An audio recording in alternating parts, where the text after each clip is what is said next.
Last time we talked about how you should live your life in light of the fact of your mortality. How does the fact that we will die, how should that affect the way that we live? What we're going to turn to now, our final topic for the semester, is the flip side. The fact of our mortality raises the question as to whether or not we should put an end to our life. Strictly speaking, I suppose it's not the fact that we're mortal per se. It's one of those extra features of death that I've discussed previously, the variability of death. And more particularly still, the fact that we can control how long we live. We face the possibility of ending our life earlier than it would end otherwise.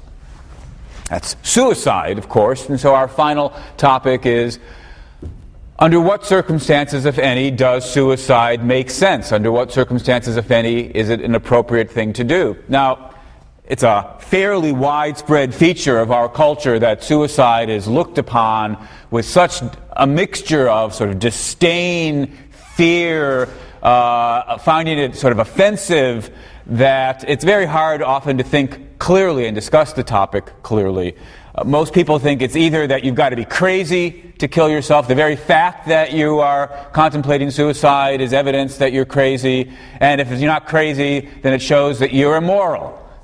Suicide is clearly never the right thing to do. So what I want to propose is that we take some time and look at the questions on both sides with a fair bit of care. And the very first thing to do, I think, in thinking about the topic of suicide is to distinguish questions of rationality from questions of morality. That is, I want us to take a look at initially the question, under what circumstances, if ever, would suicide be the rational thing to do? And then later turn to the question, when, if ever, would suicide be a morally legitimate or morally permissible or morally acceptable thing to do? In posing this distinction, I'm obviously presupposing that these questions can come apart, or at least they need to be examined separately. Questions of rationality on the one hand and questions of morality on the other. These are both questions about oughts, as we might put it. They're evaluative questions, but at least most people are inclined to think that we are drawing on different evaluative standards when we raise the one set of questions as opposed to when we raise the other. In many cases, no doubt, rationality and morality go hand in hand. And there are philosophical views about the nature of rationality and the nature of morality, according to which they always go hand in hand. But many of us are inclined to think that they can come apart. Take, for example, given the season of the year that it is, consider doing your income taxes, or more particularly still, cheating on your income taxes. The rate at which income tax forms get audited is very, very slight. And the fines tend to not be especially egregious, even if you do get caught. So that from a rational point of view, many of us might think it might well be a rational decision to cheat. Not likely to get caught. Even if you do get caught, how bad's the fine anyway? But even if we were to agree that it was rational to cheat, most of us would then immediately want to follow that remark up by pointing out that doesn't at all mean that it's morally acceptable to cheat on your income tax. There's a case perhaps where you're morally required to do something that you're not rationally required to do. Or take a choice from the other point of view. There you are trying to decide between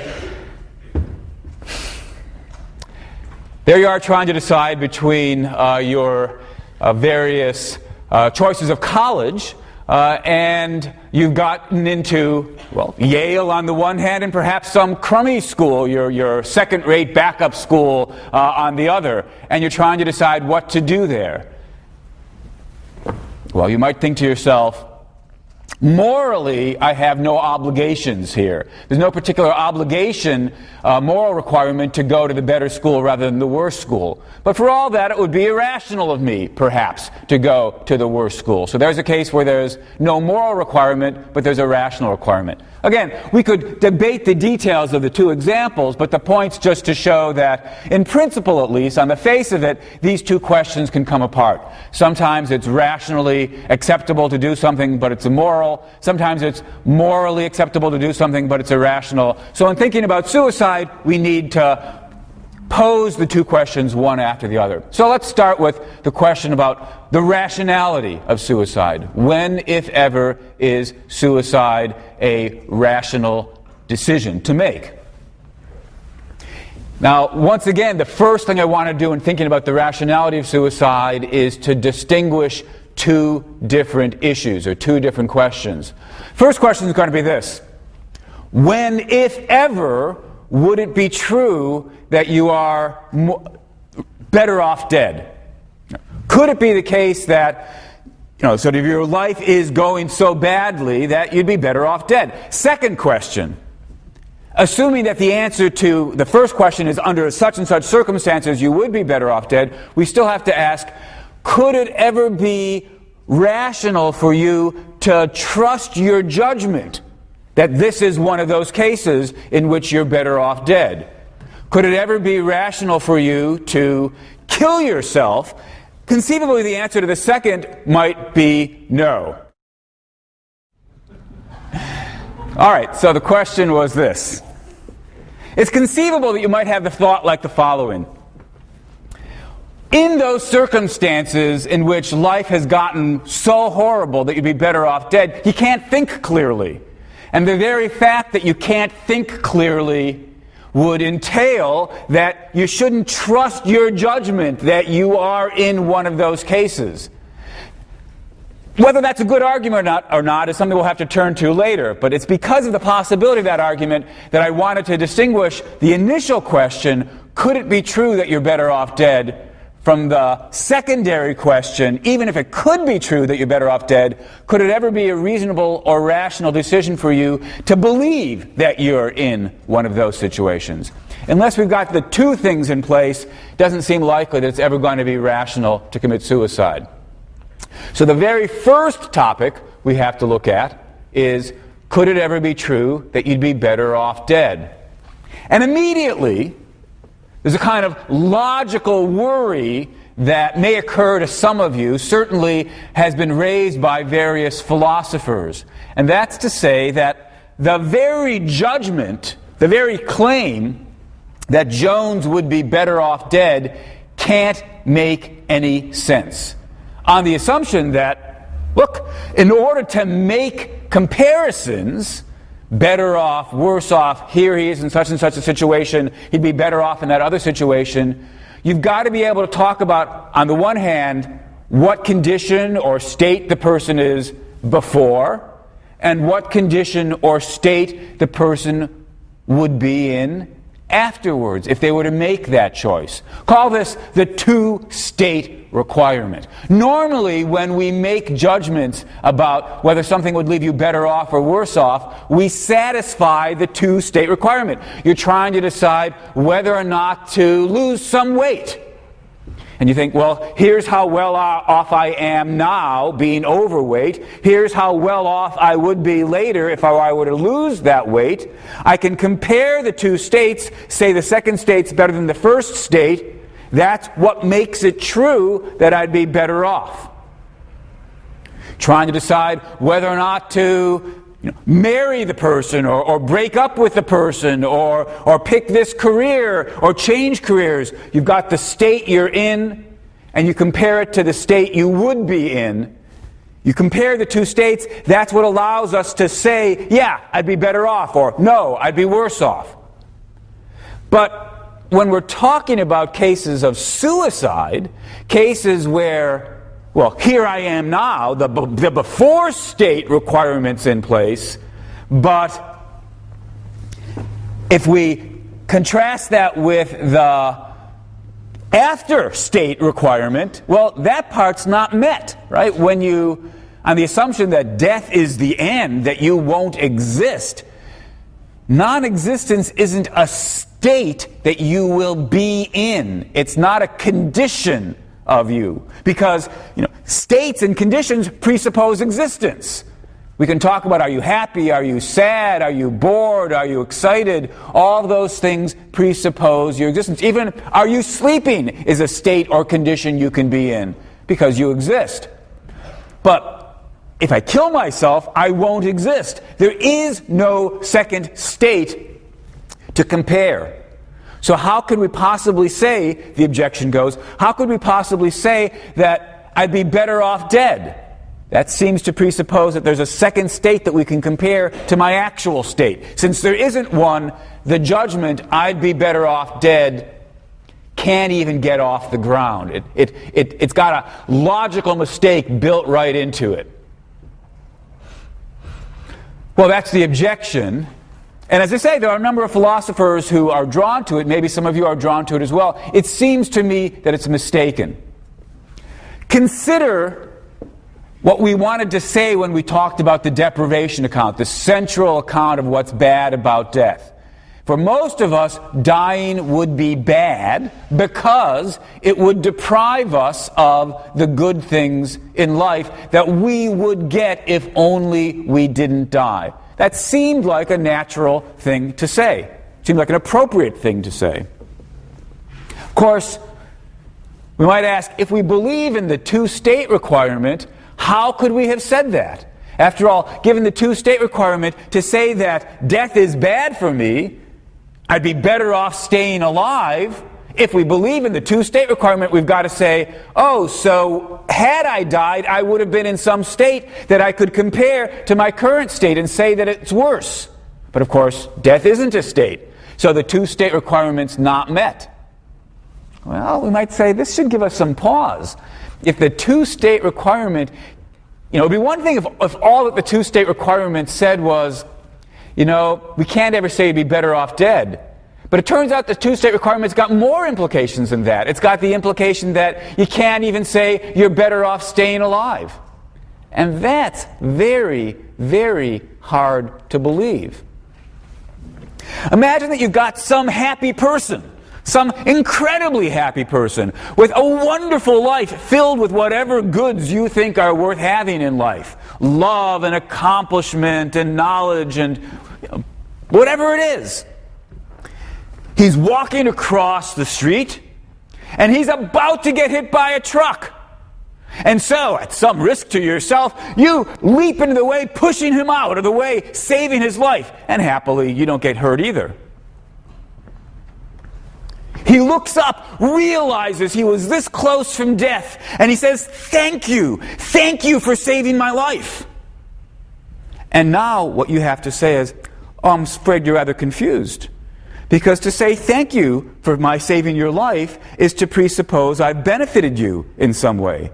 To presuppose I've benefited you in some way is to assume that it's a good thing that your life has continued. But you see, given the two-state requirement, we can't say it's a good thing that your life continued, because the two-state requirement says we can only make that kind of remark when there's a before state and an after state, and the after state would have been non-existence. So you see, you're really rather philosophically confused in thinking that I've done you some sort of favor by saving your life.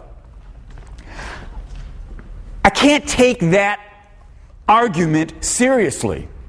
It seems to me that, and I hope that none of you would take it seriously either. Of course you are doing somebody a favor when you save their life, given the assumption that their life has been and would continue to be wonderful.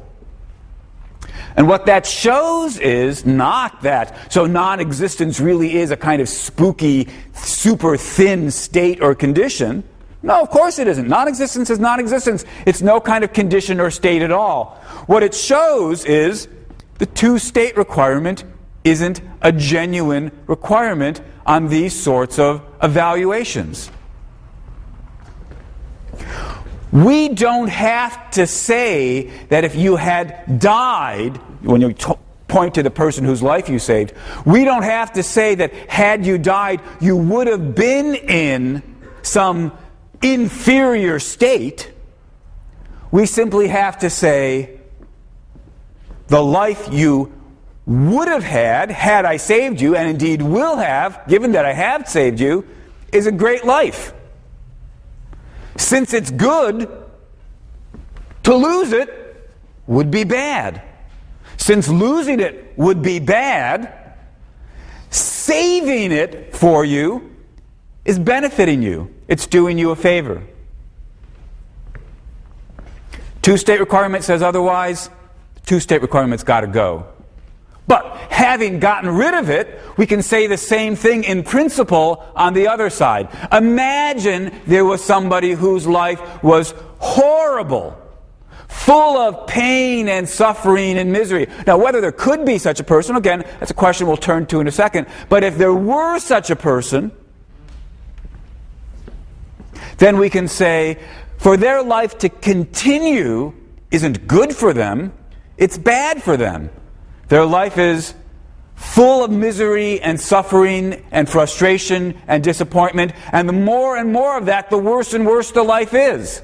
To lead a life of 100 years where every moment is torture and pain is worse than a life of 30 years where every moment is torture and pain. So if you had such a person, for their life to go longer would be bad.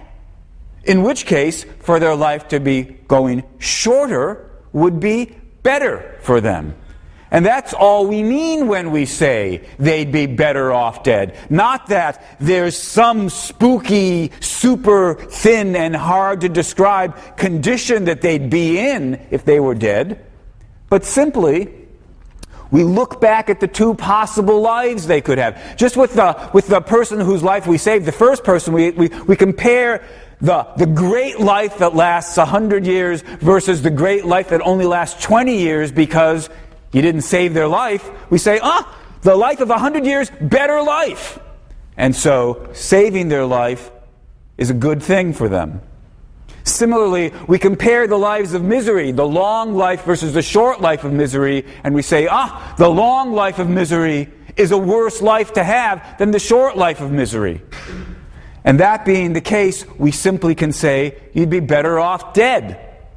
Not that you'd be in some condition that's a good one, it's simply you'd avoid this condition, which is a bad one.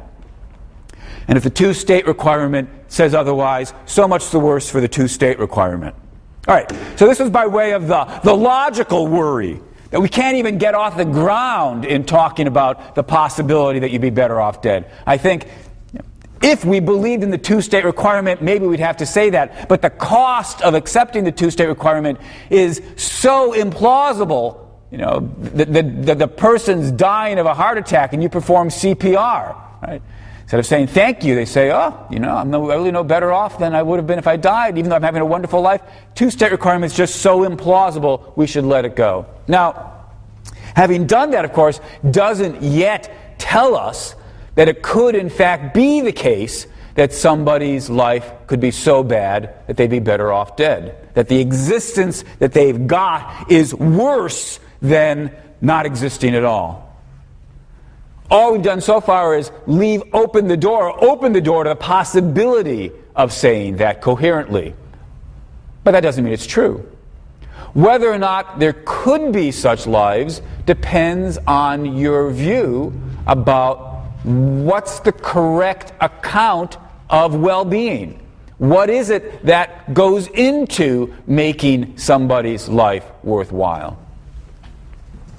Now, as we've seen previously, this is a controversial topic. People disagree about the ingredients of the best kind of life. And because of these differences, you're going to get philosophical differences of opinion with regard to whether or not a life could be so bad that it'd be better for it to come to an end.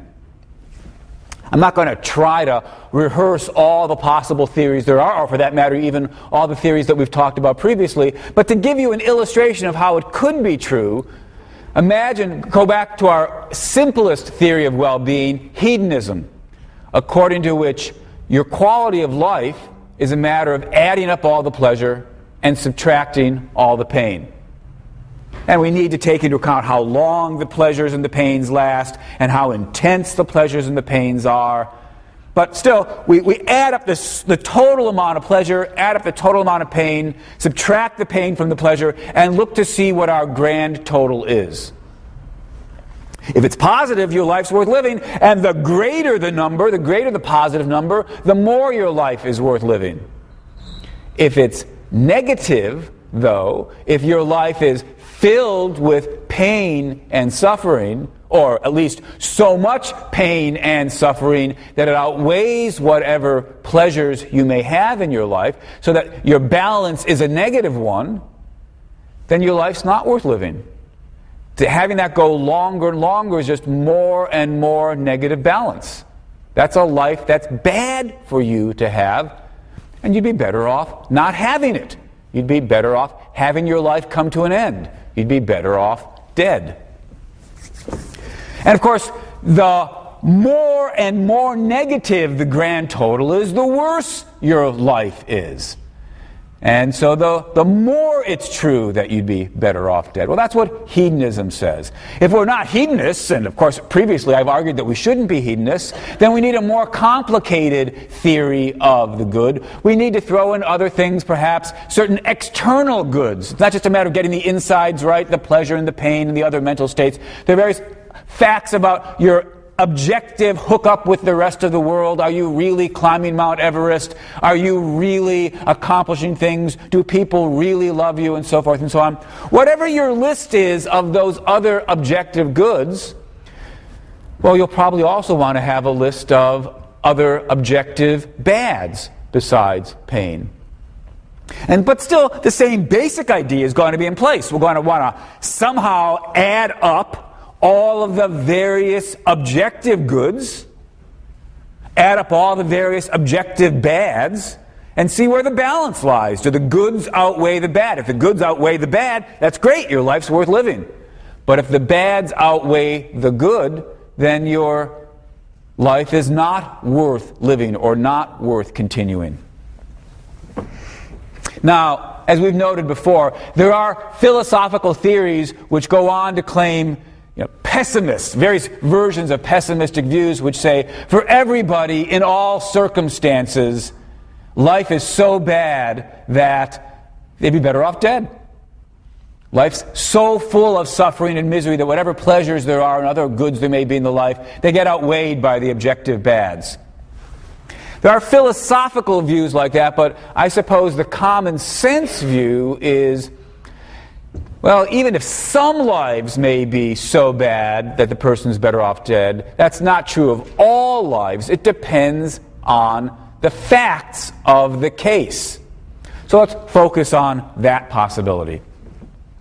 Of course, even here, we still have to return to another issue that we've considered before, namely, is life itself worth having? Is the very fact that you're alive itself a good thing? These are the valuable container theories, which I've previously contrasted with the neutral container theories. You'll recall that according to the neutral container theories, in thinking about the quality of someone's life, you just look at the contents. Life itself is only a container, good or bad, depending on what it's filled up with. But opposed to the neutral container theories, we had valuable container theories which say the very fact that you're alive adds some positive value above and beyond whatever's going on in your life. Now, even the valuable container theories came in different versions. There were more modest versions where in principle the positive value of being alive could be outweighed if the contents got bad enough. And we contrast that with fantastic container theories, according to which being alive is so valuable that it doesn't matter how bad the contents get, the grand total is always a positive one. Now look, if you accept a fantastic container theory, then pretty clearly it's never true that somebody could be better off dead. Because no matter how bad the contents get, the fact that they're alive per se is so valuable, it outweighs that subtotal, giving us a positive grand total. So, pretty clearly, from the perspective of fantastic container theories, suicide will never be rational, because it's never true that you're better off dead, because it's never true that your life overall, taking everything that's relevant into consideration, gives us a negative. Yeah, question? With the fantastic value container theory, what's so fantastic about life itself? Like I said, it's intrinsically good of itself. Question was, on the fantastic container theories, what's so incredible about life itself? Are we saying it's intrinsically valuable? And yes, the answer is precisely. Right? The fans of the valuable container theories are saying being alive itself is valuable. You may recall that I previously said, although people talk that way, they probably don't actually mean it. Right? If you told them, okay, you could be alive as a blade of grass, they wouldn't say, oh, wouldn't that be wonderful? That's worth having. Most fans of the claim that being alive per se is valuable don't really mean life per se. They mean something more like life as a person. Being the kind of entity who can think and plan. Even if your plans go wrong, at least you were a person able to experience things, know things, and so forth. Of course, if that's the reason for accepting the fantastic container theory, then we might wonder, what should we say about those cases where the P functioning has decayed and the person is no longer able to continue as a person, but perhaps can still feel pain? In that case, perhaps life could cease to be worth living, though whether or not we should describe it in that way also depends on these complicated issues that we've discussed previously about would that still be you? Would you still exist? Would you still be alive under those circumstances? So the basic idea behind valuable container theories is that life, or the life of a person, or something like that, has intrinsic value above and beyond the question of what's going on within your life. If we accept the fantastic container theory, maybe nobody's life is ever so bad, grand total, because so that suicide would be the rational thing to do, because the value of life per se is so incredible that it outweighs the contents. It has to outweigh the contents. That's a philosophical view at the opposite end of the pessimists. The pessimists said, as a matter of philosophical reflection, we can see that everybody's life is worse than nothing. The fantastic container fans are saying, as a matter of philosophical reflection, we can see that everybody's life is better than nothing. Most of us, I imagine, find ourselves somewhere in between. Either we believe in the neutral container theory and think it's a contingent matter whether the contents are sufficiently good or bad, or we may accept the modest version of the valuable container theory. On that theory, of course, life has some intrinsic value, but it's got a finite intrinsic value, and in principle, even that could be outweighed if the contents get bad enough. And so again, it will be an empirical question. We have to take a look and see in which cases do the contents get bad enough. Now, I guess I'm one of these people in the middle. I'm inclined to think it's not true that everybody's life is worse than nothing, nor is it true that everybody's life is better than nothing. It varies from person to person, and indeed, not just since we're thinking about suicide, we're not talking about their life as a whole, but really, what does life promise from here on out?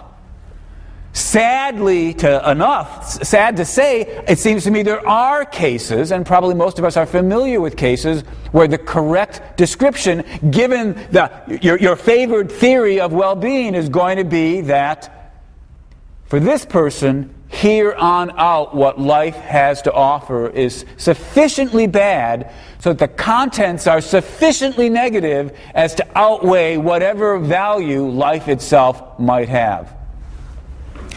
We could imagine somebody in the terminal stages of some illness where their cancer perhaps is causing them a great deal of pain. And the pain is so bad that they can't really do much of anything else. It's not as though they can continue working on their novel or continue talking with the members of their family because they're just distracted by the pain and wishing it would come to an end. Horribly enough, many degenerative diseases leave the person less and less capable of doing the things that give life value. And the very realization that you're in that situation and no longer able to spend time doing things or hanging out with your family or talking with them or whatever it is, may itself be a source of more frustration and pain. There are medical conditions where, horribly enough, infants get born where they're just in continual pain and they never develop cognitively, their brain doesn't develop, and then they die. And you look at these lives and you say, these are lives, I want to say, these are lives that were not worth having. These children would have been better off never having been born at all. Certainly not any kind of favor for them to continue their lives. Well, let's focus on some case like the terminal patient. Person's got a disease. At least that would be a nice, easy example. Not easy to live through, but easy philosophically. Easy example to think about some terminally ill patient whose disease is getting worse and worse, and so there are fewer and fewer of the good things in life that the future holds for them. Instead, what the future holds is more and more pain, suffering, incapacity, and frustration. When it gets bad enough, it seems to me, in some of those cases, the person can correctly say, or we at least can correctly say of them, they'd be better off dead. All right. Let me try to draw some examples.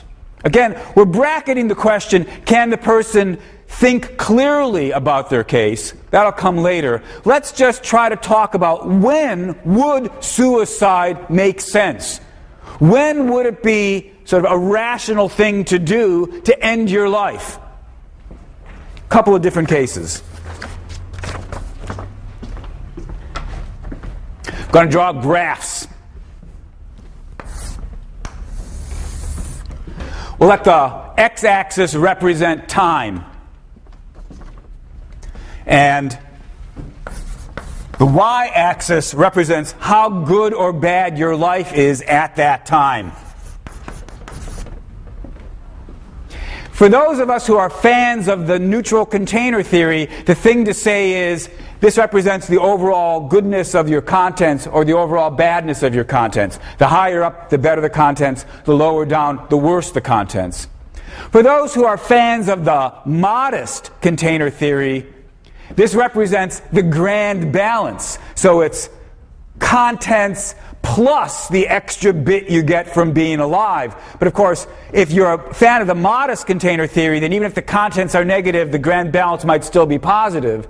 But this represents the overall bottom line, whether you accept the neutral container theory or the modest container theory. So here's an example of what a life might look like. It's going along pretty well, and then things get worse, and things sort of deteriorate. And let's suppose this point represents when you would die of natural causes, natural death. So, towards the end, life's not as great as it was when you were young and vigorous and healthy and had all sorts of opportunities and accomplishments. But still, till the very end, it stays positive. Well, if that's what your lifeline would look like, pretty clearly, suicide doesn't ever make any sense. In particular, you wouldn't want to say, oh, look, here's the place where I should kill myself, because here's where things start to get worse. Yes, things are beginning to get worse, but they never get so bad that you're better off dead. So suicide wouldn't make any sense at all. For suicide to make sense, it's got to be the case that your life takes a turn for the worse. Not just any old turn for the worse, but a turn so much for the worse that for some chunk of your life is worse than non-existence, the zero line, the x-axis. All right, imagine that's what's happened. Here you are, you're healthy, you're vigorous, you're accomplishing things, but you've got some degenerative disease that's going to make things worse and worse. Here's the period in which it's getting worse. And then, after a while, your existence is going to be worse than nothing. Here we can at least broach the question in an intelligible way, might suicide make sense? Suppose this is the point where the downturn begins. Should you kill yourself at that stage? No. Because, after all, even though there's a downturn, things are getting worse, there's still going to be another period of life, another chunk of whatever it is, year, 5 years, 6 months, whatever it is, where although life isn't as good as it had been before, it's still better than nothing. Killing yourself at this earlier moment is, we might say, premature. It's throwing away a chunk of life that would still be worth having. It's not the right thing to do. It doesn't make sense rationally. Well, if not that moment, what about this moment? Here's the precise point at which your life is becoming worse than nothing. For some initial stretch of that, it won't be very much worse than nothing, but still, overall, it's a negative. Up to that moment, your life was worth living. From that moment on, your life is worse than nothing. If you've got complete control over when to kill yourself, well, that would be the time to do it. Suppose you don't have complete control. I mean, it's straightforward enough to say, if your life is going to become worse than nothing, and you have complete control over when you kill yourself, it seems pretty plausible to say the precise moment at which suicide would become rational would be exactly that moment at which your life became not worth having. But you might not have that kind of control. Suppose that what you've got is a degenerative disease that is going to progressively strip you of the ability to control your body. Still, your mind works for a much longer time. And so for a period of time, you're basically stuck in your hospital bed being fed by somebody else, but perhaps you're able to listen to your family, talk about things, have books read to you. Maybe you can engage in conversation even though you can't use your arms and so forth. Your life's still worth living, but the time's going to come when your life won't be worth living, and at that point, you'll no longer have the ability to kill yourself because you won't have control over your body. Raises the question, I'm sure you can all see at this point, the question of suicide also turns into or comes up against the question about euthanasia, mercy killing. Under what circumstances is it ever rational to ask somebody else to kill you? Under what circumstances, if ever, is it morally legitimate to kill somebody else? But let's continue to focus on the case of suicide. Suppose you live in a society which is so unenlightened as to have ruled out euthanasia. In fact, you live in our society. And so what we don't allow is the possibility of somebody else coming along and killing you when the time comes. So you know the time is going to come at which you'd be better off dead, but once you're there, once you're here, it's too late. You can't do it. You won't have the ability to kill yourself, and nobody else will be able to do it for you. In that case, killing yourself earlier might still make sense. Take this earlier point, for example. Here, if you kill yourself now, you're throwing away some life that's worth living. But if this is the last moment at which you're going to be able to kill yourself, it might still make sense, rationally. Because your choice is not end it here or end it there. We're assuming you don't have the possibility of ending it here, at the precise moment at which life became no longer worth having. Your choice instead is really just this. End it here and throw away this whole last bit, or not end it, and then continue until you die from the disease. So your question is only, what do I think about the value of this last bit? On the whole, it's got a good part and it's got a bad part. Is it better to have the good part and the bad part, or better to have none of it? And the answer, of course, is, well, if the bad part's going to continue long enough, it's better to have none of it. The bad outweighs the good. So that the rational thing to do would be to decide to end your life then, when you still can, rather than condemn yourself to the long final stretch of life not worth living. Well, what if the last time that you could actually control it was way back here? But for whatever reason it is.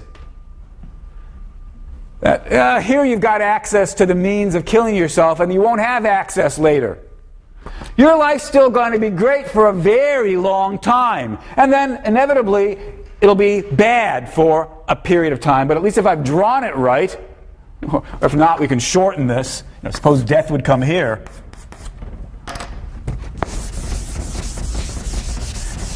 Here's a case where if you don't kill yourself now, you're condemning yourself to the whole rest of the story.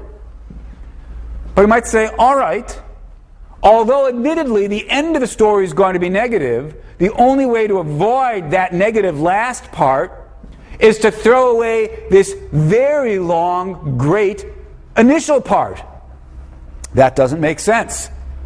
Although your life is now still going to be a mixture of good and bad, and you wish there were a way to end it here, you don't have that choice. It's throw away the good and the bad or keep them both. And in this story, obviously enough, the good is enough to outweigh the bad. So suicide doesn't make sense in that situation. Here's a rather different way the story might go.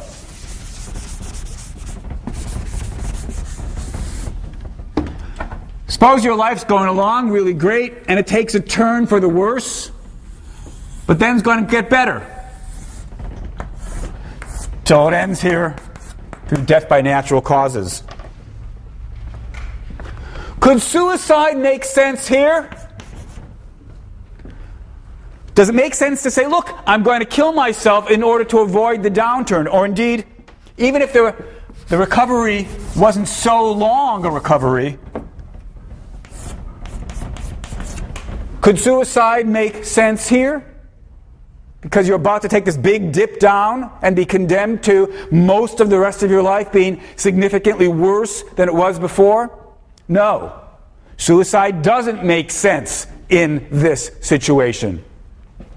Because even though what you're going to have during this period is a life worse than the life you had before, the life you've got here is still above the x-axis. It's still a life worth living. This point, I think, is probably crucial enough that it's worth taking a moment to reflect on. The fact that your life is less good than it had been, less good than indeed maybe all the lives around you are having, all the people around you are having lives that are better than yours, still doesn't mean that your life is so bad that you're better off dead. It's easy to lose sight of that, right? Here we are sliding down, and all we see is sort of the fact that we're moving down. It's natural to get caught up in the thought, I'm better off dead. But it's a mistake. You're not better off dead. This situation, I suppose, is probably... I always worry when I end this class talking about suicide, because what's the major cause of death among teenagers? Well, it's suicide. That's not really all that surprising because, teenagers are pretty healthy as people go.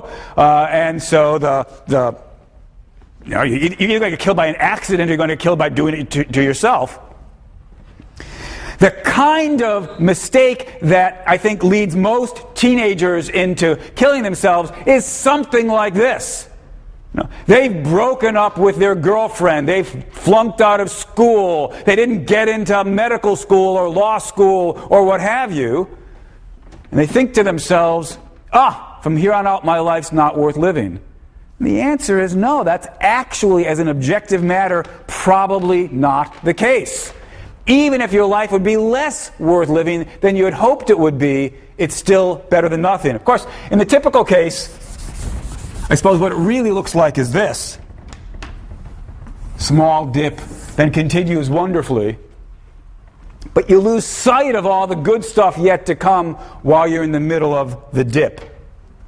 So although I'm taking time now to talk about the question, under what circumstances might suicide be a rationally justified one, I should hasten to add the remark that I'm fairly confident that for nobody in this class would suicide in fact be a rational decision. That doesn't mean it couldn't turn out to be a rational decision later in your life, but that very likely, overwhelmingly likely, is not one now. Well, a couple other cases that I still want to have us consider, but I think that's probably enough for today, so we'll take it up there next time.